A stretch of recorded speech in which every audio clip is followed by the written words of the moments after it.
When Ray Harryhausen retired from his position as special effects wizard, some people would think that it's the end of stop motion. Now, we all know that's not true. Like animation itself, stop motion can never die. It can only follow technology as it evolves. But in a way, the master of stop motion didn't really retire. He just passed down the torch to another animator, one whose works has been an icon throughout the 70s all the way up to the 90s, and has been recognized in a variety of fields, whether it be special effects in movies or as beloved characters in unforgettable commercials. Yes, this is a man who just simply has a lot of clay and an awesome mustache. This is Will Vinton. His story all began in 1966, when Vinton was just 18 years old, moving from McMinnville, Oregon to Berkeley, California in order to attend the University of California. By looking at the streets filled with Vietnam protesters and the free speech movement, he had his dad ship his 16mm camera to him and went on to create some documentary films, like Gone for a Better Deal and The First 10 Days. During that time, Will began to admire the works of legendary Spanish architect Antoni Gaudí and decided to go for a degree in architecture. What happened afterwards is best said by Vinton himself. Well, I started to work with clay as a medium for creating structures. I get together a bunch of my architecture buddies and artist friends, and we sit down on a table and just covered in clay. There was clay everywhere, building stuff and filming it. Guys would stop by the place and say, "Oh, this is cool, you should do something with this." I started thinking a little more seriously about it and where to take it. And that was the time he realized he can actually do something by working with his housemate Bob Gardiner, a student at the California College of Arts and Crafts. By the way, since the only picture I could find of him is this little thing, I'll use Meisker Bob to replace Gardiner. By combining the powers of Will's editing and Bob's structure skills, they're capable of making movies with nothing but clay. Their first project, Culture Shock, was more of an experiment to see how they can use clay as an animation medium, but it did win first prize at the Berkeley Film Festival. But then when Vinton was done with college, the two split up to live different lives. Bob stayed in school and partied around, while Vinton went back to Oregon to get married and settle down for a bit. But not always. He would go around to improve his filmmaking skills by working on several different small projects as a cinematographer, sound technician, and a freelance director. But in 1973, he called Bob to come to his house in Portland in order to help him with his new skills to make another movie using clay. A project in which would take the two 14 months to make in their basement by experimenting with all different kinds of characters Bob made and a new film technique never done in stop motion before, which resulted in the 1974 short Closed Mondays. It would find itself in small film festivals, and then suddenly in big ones like Cannes, while simultaneously getting prizes from each of those festivals. But then the day came when their lives changed for the better when they won an Oscar for their short, which even beat Disney's Winnie the Pooh and Tigger 2. This resulted in Will and Bob getting a huge pile of requests to do all different kinds of shorts and commercials. The first of which, a commercial for Rainer Beer, inspired them to create their next short, the 1976 Mountain Music. The making of this brought something both good and bad. The good was that this won first prize at the Heims Film International Film Festival. The bad was that this was the time when Bob decided to leave. But even at that, the aftermath was that Will hired 6 new employees that are determined to always push the limits of clay animation. In 1978, much like how Harryhausen invented the word dynamation to describe his work, Vinton released a documentary that described their work as claymation. When the 80s came in, Will decided that he can't survive on commercials and shorts alone. He has to work in movies.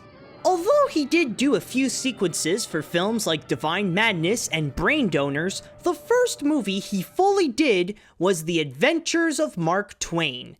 It's the story of Tom Sawyer, Huckleberry Finn, and Becky Thatcher, who were all stowaways into a strange-looking hot air balloon that belonged to Mark Twain. Apparently, Mark has given up on humanity and decided to achieve his destiny by crashing his balloon into Halley's Comet? So now Tom, Huck, and Becky have to change Twain's mind before they see the same fate as him. The idea of the movie came from a famous quote said by Mark Twain himself. I came in with Halley's Comet in 1835. It is coming again next year, and I expect to go out with it. It'll be the greatest disappointment in my life if I don't go out with Halley's Comet. The Almighty has said, no doubt. Now here are these two unaccountable freaks. They came in together, they must go out together. In reality, that's pretty much what happened. He died on April 21st, 1910, which was the day after Halley's Comet was close to Earth at a viewable distance again. In a way, this film can also be seen as the ultimate tribute to Mark Twain, since many of his famous books are incorporated to the film. Of course, there's the adventures of Tom Sawyer with the main characters, but there's also elements from The Mysterious Stranger, Captain Stormfield's Visit to Heaven, Letters from the Earth or The Diary of Adam and Eve, The Celebrated Jumping Frog of Calaveras County, and The Damned Human Race. In order for Vinton to sell the film to investors, he took all the parts were based on the Diary of Adam and Eve and turned it into a separate short. For characters like Jim Smiley and the Stranger, they have to find a way to sync their mouths while they have giant mustaches. Where for each different speech effect, the animator would just replace his mustache with a slightly different one. Also, since the film took 3.5 years to make, the armatures are actually connected together by screws. That way, when they get worn out, they can easily replace it with another one just by unscrewing the used one. Whenever the characters are given a close-up, they made a separate half-body armature to give the animators more stability with the characters. Not only is this Will Vinton's first movie where he's fully in charge, but this is also the first ever, and so far the only movie that's made out of 100% clay. No matter what you see in this film, even if it's just the sky, it's all made of clay. When it was released on March 1st, 1985, it managed to get $850,000 at the domestic box office. Is it considered a bad thing? Well, I really don't know. From what I could find, it doesn't say anywhere regarding if it's considered a hit or a flop for Will, nor does it say its budget. The most that I could find is just the movie's domestic box office gross. But one thing that I do know is that audiences who have actually seen it do have an appreciation for it. In fact, film critic and historian Michael Madviv loves the movie by saying that it's the most original and audacious film since Disney's Fantasia. Today, people may not remember the movie itself, but some may know about this scene. What? Hello, Who are you? an angel. What's your name? Satan. What happened is that the mysterious stranger scene is actually taken out of some showings on TV because it could be considered too disturbing. The result is that it became infamous on YouTube, but more out of context because of how it's labeled as a banned cartoon that's way too scary for TV. That's almost true, but you must learn about its origins before jumping into conclusions. While Will was making The Adventures of Mark Twain, it wasn't the only movie he was working on.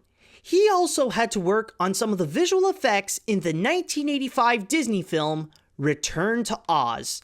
Set some time after the first time she went to the Land of Oz, Dorothy had to be sent out for medical treatment, not because she was injured from the tornado, but because Auntie Em and the crew think she's crazy with all that Oz stuff. So why not just shock the girl back in her senses? It's a new thing that the doctors are trying out, so maybe it'll work. I don't know, but it's worth a shot. But then, Dorothy follows a mysterious girl and finds herself back in Oz, only to be in ruins while almost everyone was turned into stone.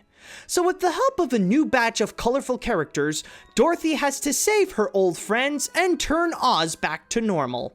The production began when the chief of Walt Disney Pictures, Tom Wilhite, was just looking for ideas around the studio. While he was talking to Walter Murch, who was well known as the Oscar-winning sound designer for Apocalypse Now, Murch told Wilhite that he wanted to make another Oz movie, and it seemed to be the solution to his problems, because, coincidentally enough, Disney actually had the rights to the Oz books this whole time, and it was about to expire in 5 years.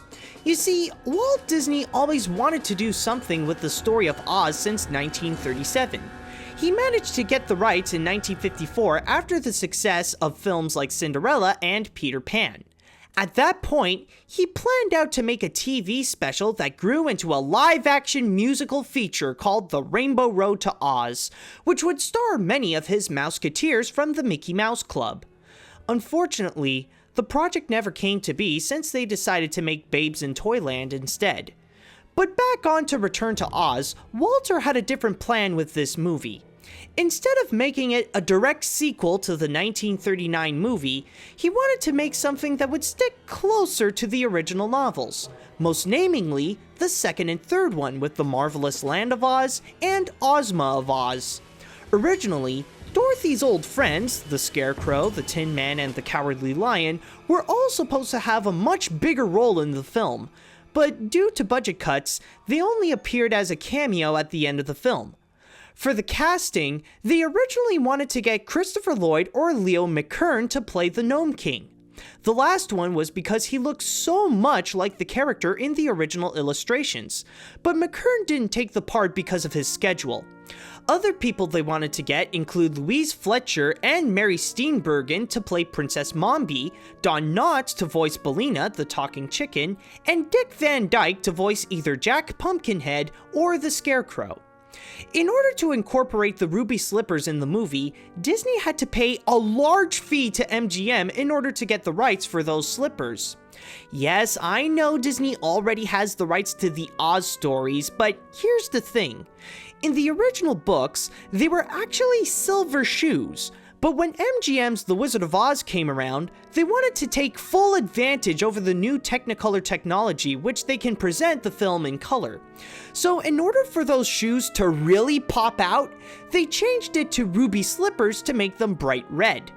In short, the ruby slippers are an original concept made by MGM and not something from the Oz books.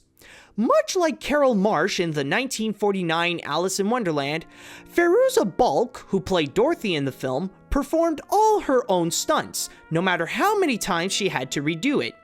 The scene where she fell to the couch on the Gnome King's mountain, for example, had to be done 11 times before Walter was satisfied with a good take. Normally, for smaller robot roles, you'd expect them to be played by little people in costumes, much like R2-D2 in Star Wars. Not for TikTok though. They got gymnast Michael Sundin literally crammed in that suit all backwards and completely messed up. How could you even know what you're doing in that thing, let alone in that position? Anyways, my movement advisor, Pons Mar, contributed to plenty of work in this film. Not only did he play as the lead wheeler and the voice of the Gnome Messenger, but he also developed the movements and the posture for both the Scarecrow and Jack Pumpkinhead. During development, there was a change in the man in charge at Walt Disney Studios from Tom Wilhite to Richard Berger, which resulted the movie's budget to increase. However, this change doesn't all mean good news. When Walter Murch began shooting, he was falling behind schedule, and the heads decided to fire Murch for a short period of time. But with the help of Walter's big-name friends like George Lucas and Francis Ford Coppola, Murch talked his way back as the director so he can finish what he started. Now, at this point, I know what you're thinking. Wasn't this whole thing about Will Vinton and stop motion? What the fridge is all this about? Don't worry, people, I'm on it. I just had to get a few production things out of the way first. Anyways, when Walter was finding the best way to portray the Gnome King, he was sure that Vinton would be the answer. However, for Will, the task wouldn't be easy. His crew had to work twice as long as they regularly would, since they demanded to have a less stylized look, and they had to work with much larger puppets that demanded more detail and heavier than what the animators were used to. For the gnomes on the walls, Will had to recreate the movements from a reference shot of Pons Maar and Nicole Williamson, who played the Gnome King in the film, behind a background grid. When it was released on June 21st, 1985, the movie was more mixed with critics. However, a lot of people were more turned off over how it's much more darker than the 1939 movie. Even well-known critics like Leonard Maltin and Roger Ebert panned this film for it. The combination of L. Frank Baum and Walt Disney Studios should have spelled magic.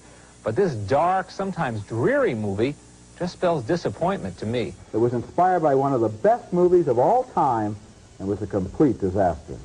That's about all I was going to say about it. You know, a bad adult film is one thing, but somehow a bad children's film is even worse. Admit it. Also, because of that notion, it was a flop at the box office, only making a little more than $11 million domestically. It sucks, yeah, but even Walter knew from the very beginning that making it based more on the books would be a major gamble. However, not everything ended in misery for this film. It did get an Oscar nomination for Best Visuals, but lost to Cocoon, and its version of the Land of Oz can be found in the Storybook Land Canal Boats ride at Disneyland Paris. In 2012, TikTok would appear once again as an enemy made out of scrap Disney machinery in Epic Mickey 2: The Power of Two. It even held the Guinness World Record for the sequel that was made the longest period of time after the original, since it was released 46 years after The Wizard of Oz. They held it until 2000 when Fantasia 2000 was released, since that film was released 59 years after the original. In recent years, the movie has gotten more attention and gained a cult following, even appearing on several top 10 lists, like my top 10 scariest Disney moments at number 8, and the Nostalgia Critic's top 11 underrated nostalgic classics at number 4. But even if things didn't end well for Return to Oz, it did open some doors for Will. Because of his contribution to that film, Disney decided to hire him back to do some additional animation effects for the Disney Parks 3D extravaganza, Captain EO. From there, Vinton's work has caught the eye of the star of the show, Michael Jackson, and decided to bring him as one of the directors of his anthology film, Moonwalker. In a whole, the movie is simply all about Michael Jackson, rather it be in a biographical way, how he was in the late 80s, or I guess, the way he sees himself? Of course, the movie was named after his signature move, the moonwalk, which was a name that the media gave, but Michael did like it enough to also name his movie that. The production began when he was writing the song Smooth Criminal.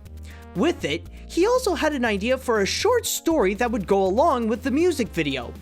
But what happened is that Michael kept on writing and writing and writing and writing to the point that it grew into a full-length feature, which he has also fully financed for. So pretty much, this is completely Michael Jackson's movie. As an anthology film, each part of the movie is cut into segments that have to do with Michael. The first one, Man in the Mirror, shows Michael performing the song of the same name in his Bad tour in Wembley Stadium, while cutting to clips of historical figures like Gandhi and Martin Luther King Jr. Don't ask why, Michael Jackson is in charge. Then it's Retrospective, which is a short biography of Michael from his days in the Jackson 5 all the way up to his Bad tour, complete with many of his past hits. After that, there was Badder, which is a parody of the music video of Bad where everybody's a kid. And then it's Speed Demon, where Michael has to find a way to escape from both the press and his crazy fans. This is the segment where Will Vinton directed and mixed his signature claymation with live action in a more zanier way than his previous works. Then it's Leave Me Alone, which was directed by Jim Blashfield, a music video director more known to work with Michael along with other artists like Paul Simon, Peter Gabriel, and Weird Al Yankovic, that is a way for Michael to tell the media to stop invading his personal life. The only thing I'll say to that is just, that's perfectly fine, Michael, we understand, but you should have done your part of the deal as well. And finally, there's the main course of the film, Smooth Criminal, where Michael has to save some kids from an evil businessman who wants to sell drugs to kids all over the world by turning into a car, a spaceship, and a giant robot. Capping it off with him back on stage performing his rendition of the Beatles' Come Together. Again, don't ask why, Michael Jackson is in charge. For this segment, Michael was really influenced by the Superman movies of the late 70s and the early 80s. He even got David Newman, writer of the first 3 Superman movies, to help Michael with the writing, and Colin Chilvers, who worked on the special effects of the same 3 Superman films and the Rocky Horror Picture Show, to direct the segment. The reason why he got the job was because of the crazy amount of effects in it. In fact, someone actually came in and counted the amount of special effects and said that there are as much as both Star Wars and Close Encounters of the Third Kind combined. And keep in mind, we're just talking about the Smooth Criminal segment alone. The guy who played the main antagonist, Joe Pesci, got into the movie as a favor to his friend and Michael Jackson's manager, Frank DeLeo, since he did owe him some money. Apparently, there was one scene where Michael completely improvised it without telling anyone on set, where he...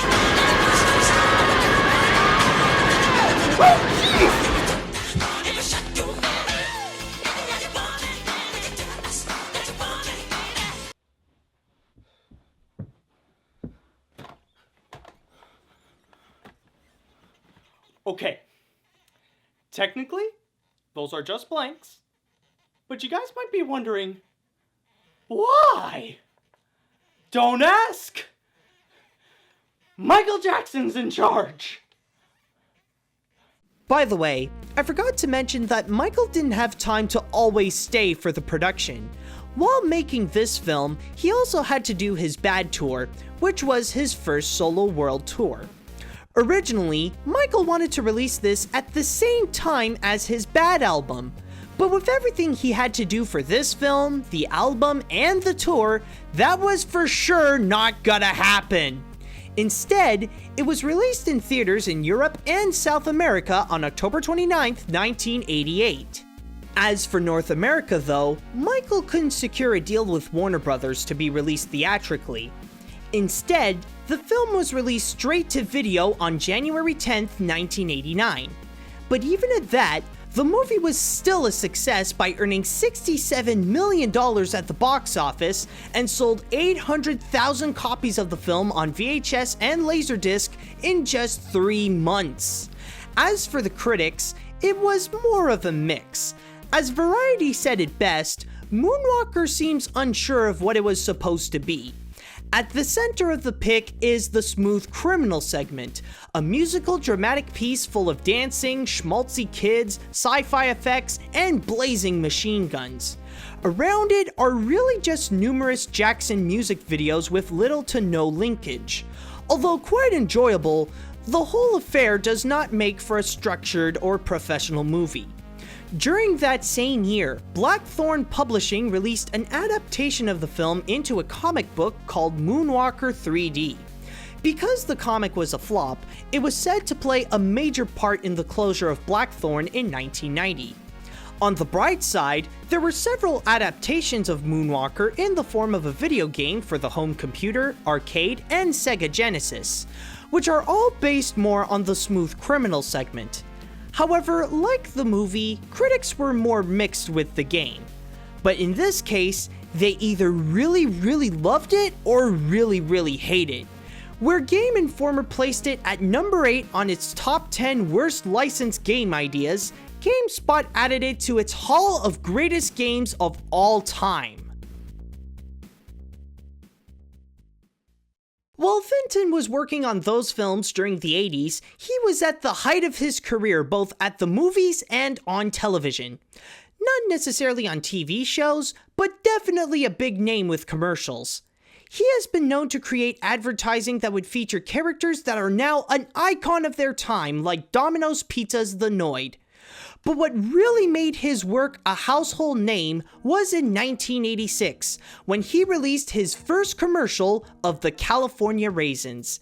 At that point, they became a phenomenon, while the song in the commercials, I Heard It Through the Grapevine, became a major hit. In fact, the California Raisins even spun off their own CBS primetime specials with Meet the Raisins and The Raisins Sold Out, and even their own TV show, along with some albums that tie in with the specials. What's even better for Will is that while the Raisins get more popular, so does his claymation. During the late 80s and early 90s, there were 3 more CBS specials made, but feature many of Vinton's work, including Rex and Herb from 1980's Dinosaurs, a fun-filled trip back in time, called A Claymation Christmas Celebration, A Claymation Comedy of Horrors, and A Claymation Easter, which the first one got an Emmy. However, while his claymation is becoming an icon, Will knew that he needs to expand his studio and room for new technology. So he replaced some of his old workers for 20 new CGI animators to make some computer animated commercials. The result was pretty favorable for Vinton, since his most famous work on computer are the M&M characters. Not only that, but he was also in charge of making 2 TV shows of the 90s, The PJs, which was also made by Eddie Murphy, and the cult favorite Gary and Mike. In these shows, Vinton created a new style of animation where he replaced his usual clay with foam rubber to make it easier to work with, called foamation. You know, I don't really see the creativity in these names. I mean, claymation, foamation. Do you take any material you can find to do stop motion and you slap mation at the end of it? Which is why I created 3 new forms of animation like Bananamation, Pikachu-mation, and Animation-mation. Anyways, one little tidbit I'd like to add is that one of the animators there, Craig Bartlett, created his own short in the studio in 1988 called Arnold Escapes from Church, which later spawned 2 more shorts like the Arnold Waltz and Arnold Rides a Chair. In 1996, Craig's shorts would later go on to become a 2D Nickelodeon series we know today as Hey Arnold. But back on to Vinton, even if his studio and his name was getting bigger, it was actually growing at a speed that was too fast for him to handle. When he was working on the shows, his crew went from 100 to 400, and he was having a hard time trying to find the funds to support them all. The studio's legal counsel, Brian Booth, was looking for someone to invest into the studio. The result was billionaire and co-founder of Nike, Phil Knight, who personally liked the studio and gave them an investment of $7 million in exchange for 15% of the company. But when Knight came into the studio, there was another that joined in. Enter rapper Chili T. In reality, he's actually the son of Phil Knight, Travis Knight, but screw it, I'm still calling him Chili T. Chili wasn't really a good rapper though. The only way he could grow was through the help of his dad. When he realized that his future may not be in rapping, he decided to go work at the studio his dad just bought. But with no animation experience, he started as a mop boy, then worked a bit on the computers on the PJs. What's funny is that while Chili was working there, no one knew that he was the son of the guy who bought 15% of their company. Also, it's actually said that he's a really good animator while working there. When the 2000s came in, things went downhill fast. His shows like the PJs and Gary and Mike were cancelled, and because they didn't want to cut down the crew as much as they should, it cost the company more than $7 million in just 2 years. The only way that Phil can fix the problem is that by giving them another investment, he would own the company. So in late 2003, he decided to promote Chili into the board of directors. 6 months later, Will Vinton couldn't handle the pressure he was going through and got fired from his office. He did try to sue Knight to be kicked out unfairly, but the charges were dismissed. Today, Will is getting himself back into the industry after a long break, where his last credit was found as an executive producer in the 2006 computer animated film The Wild. He teaches animation at the Portland Institute of the Arts and is in charge of a new company called Free Will Entertainment, which is said to be a boutique animated movie and licensing studio. As for his old studio, Phil and Travis Knight essentially changed the studio completely, but it's actually still running well. The company is now making stop-motion animated features and commercials that dive into all sorts of mediums for products like Coca-Cola, Apple, M&ms, and so much more. Oh, I almost forgot. They also changed the name of the studio from Will Vinton Studios to Leica.